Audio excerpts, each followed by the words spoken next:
At this point in time patona kuti each and everyone was happy pamusoro pe the Unrest yakaitika kuMozambique, vachiona kuti aiwa vakomana SADC block and the troika vachitora the mandate vachiti aiwa let us go and gather in Zimbabwe, tinopa resolutions, tinonyasa kuona kuti aiwa chaos iriitika Mozambique yakabva kupi ende tigopa solutions.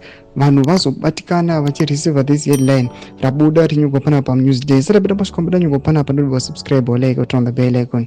Tipinda Newsday anoposta this headline ramuna kanzi SADC ignores Mozambique civil unrest. Tinokuti vanhu vanenge vachireacta vachikomenta zvakasiyana siyana, vanopiranyura achiti madununu. After giving us the hope tsuro nonsense, they continue to get it wrong at every turn. SADC cannot pronounce itself on Mozambique until the Supreme Court of that country has considered all petitions before it. It is that plain, except to those madununu.